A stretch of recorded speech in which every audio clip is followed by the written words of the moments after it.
मानहानि के मामले में कांग्रेस नेता एवं सांसद राहुल गांधी आज सुल्तानपुर पहुंचे। इस दौरान एमपी एमएलए कोर्ट में वे पेश हुए और अपना बयान दर्ज करवाया। उन्होंने कहा कि परिवाद में कहे गए कथन झूठे और निराधार हैं। उन्होंने कहा कि मेरी और पार्टी की छवि को नष्ट करने के लिए राजनीतिक दुर्भावना से ये एक मुकदमा दायर किया गया है। उन्होंने सारे आरोप झूठे और निराधार बताए हैं। बहरहाल अब इस मामले में 12 अगस्त को सुनवाई होगी। वहीं कोर्ट ने साक्ष्य प्रस्तुत करने के आदेश दिए हैं। वहीं राहुल के दौरे को लेकर पूरा दीवानी परिसर छावनी में तब्दील रहा। वहीं राहुल से मिलने के लिए भारी संख्या में नेता और कार्यकर्ता मौजूद रहे। दरअसल करीब 5.5 वर्ष पूर्व कर्नाटक विधानसभा चुनाव के दौरान राहुल गांधी ने एक आपत्तिजनक बयान दिया था। इसी से नाराज सुल्तानपुर के बीजेपी नेता विजय मिश्रा ने परिवाद दाखिल किया था, जिसे कोर्ट ने स्वीकार कर लिया था। इस मामले में राहुल गांधी बीते 20 फरवरी को सुल्तानपुर पहुंचे हुए थे और अपनी जमानत करवा ली थी। फिलहाल पिछली कई पेशियों से राहुल गांधी पेश नहीं हुए थे, लिहाजा एमपी एमएलए कोर्ट ने सख्त रुख अपनाते हुए अख्तियार करते हुए उन्हें अंतिम मौका दिया था। लिहाजा आज कोर्ट में राहुल गांधी पेश हुए और अपना बयान दर्ज करवाया। राहुल के अधिवक्ता की माने तो कोर्ट में राहुल ने परिवाद में कहे गए कथन झूठे और निराधार बताए हैं। उन्होंने कहा कि मेरी और पार्टी की छवि को नष्ट करने के लिए राजनीतिक दुर्भावना से ये मुकदमा दायर किया गया है। उन्होंने सारे आरोप झूठे और निराधार बताए हैं। बहरहाल अब इस मामले में 12 अगस्त को सुनवाई होगी। वहीं कोर्ट ने साक्ष्य प्रस्तुत करने के आदेश दिए हैं। राहुल जी का मुकदमा एमपी एमएलए कोर्ट नंबर 15 में बयान दर्ज करने हेतु नियत था। माननीय राहुल गांधी जी नियत समय पर आए और न्यायालय में उन्होंने अपना बयान दर्ज कराया। मुकदमा 12 अगस्त 2024 को साक्ष्य के लिए नियत किया गया है।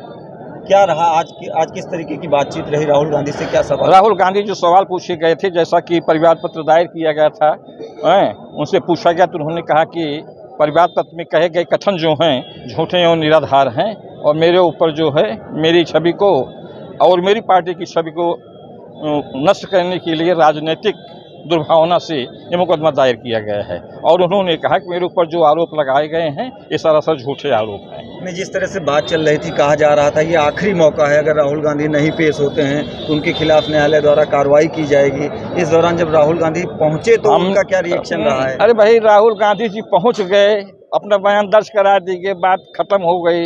राहुल गांधी जी, मैंने कहा कि न्यायालय का सम्मान करते हैं। आज संसद चल रही है, इसके बावजूद भी माननीय राहुल जी आए और न्यायालय में उन्होंने अपना बयान दर्ज कराया। इसके बाद भी कुछ कहने का कोई मतलब नहीं होता है। उन्होंने कहा कि आगे की तारीख जो है 12 अगस्त 2024 साक्ष्य के लिए तय की गई है। परिवादी जो अपने साक्षी हैं उनको लाके प्रस्तुत करेंगे, साक्ष्य कार्रवाई होगी। जैसा फिर आगे होगा आपको सूचित किया जाएगा।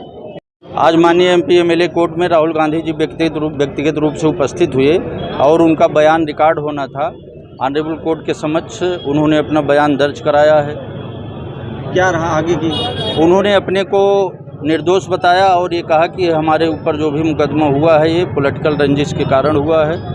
तो माननीय न्यायालय ने हमसे एविडेंस के लिए पूछा, हमने कहा हमको एविडेंस देना है। तो 12 अगस्त की तारीख एविडेंस में लगाया है। 12 अगस्त को गवाही होगी।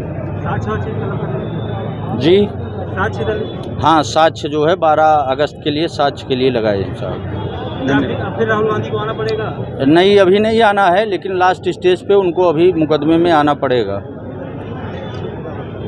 मामले की बात नहीं है, किसी अभियुक्त के आने पे ठीक है आप उसको प्रोटेक्शन दीजिए, नेता प्रतिपक्ष है, लेकिन कचहरी में जिंदाबाद मुर्दाबाद के नारे लगाना है। माननीय जनपद न्यायाधीश से भी, माननीय हाईकोर्ट से भी निवेदन है, को संज्ञान ले इस पे। कचहरी कैंपस आपका राजनीतिक कैंपस नहीं है। वकीलों को अपने गेट पर रोक दिया है और वादकारियों को रोक दिया है। किसी खिलाफ एनबीडब्ल्यू होगा, कौन जिम्मेदार होगा? नहीं तो कौन आया था? जो भी आया रहा हो, जान लीजिए नेता प्रतिपक्ष कौन है। इस समय देश में नेता प्रतिपक्ष कौन है ये मीडिया वाले भी जानते हैं, माननीय जनपद न्यायाधीश भी जान रहे हैं, माननीय न्यायमूर्ति भी जान रहे हैं। लेकिन वादकारी अधिवक्ताओं को आपने रोक रखा है मेन गेट पे। इस जिला प्रशासन की नाकामी है।